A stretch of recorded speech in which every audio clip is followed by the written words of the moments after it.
continued fallout from Tim Walz's military service and the public outcry over that possible stolen valor. Here's what Kamala Harris had to say about it on the tarmac.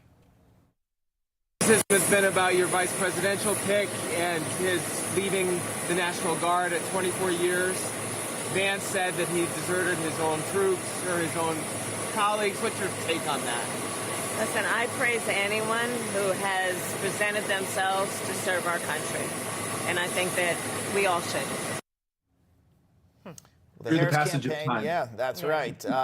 Get this, though. They've changed his rank on the Harris campaign website. Oops, That's right. A little edit there. But of course, this hasn't stopped the flow of negative stories about his military service and, of course, the questions that have since arisen from that. And also, General Holt joining us now is someone who served in the very same battalion as Tim Walz did. That would be Tom Schilling. Tom, thanks so much for being with us. We appreciate it. Again, I just want to get into this because it's easy for us to say, report say. You served in that same battalion as he did. So what did you observe? What actually happened? Is this actually stolen valor? Absolutely stolen valor. He said he was who he ain't, and he used it for personal gain, and he dishonored all the brothers and sisters that he has in the military. It's not right. Tom, can you further expand on how you're feeling personally that he has come out and made certain remarks or talked about certain ranks, and that's all had to have been scaled back, and now a lot of it is heavily in question? How I feel personally on that? Yes.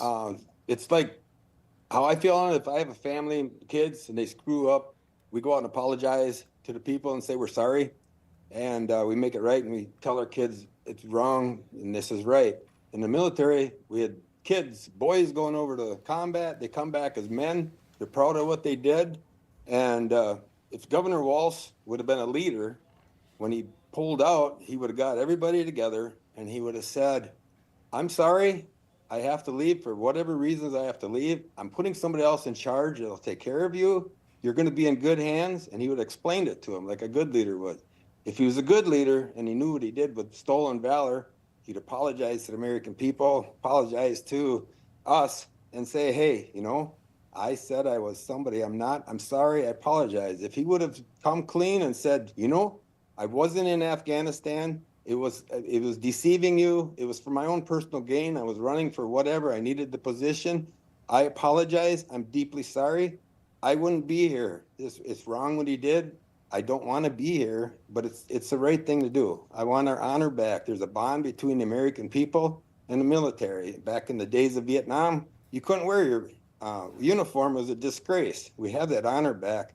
It's kind of a trust between American people and the military, and I want that back. That's all it is. Well, we appreciate your courage and your honesty in doing that. And General, I know you've been outspoken on this, and I know you feel very strongly about it. And it's interesting because what Tom is saying is so true. If he had apologized at that time, but also, or even if he apologized or addressed it now.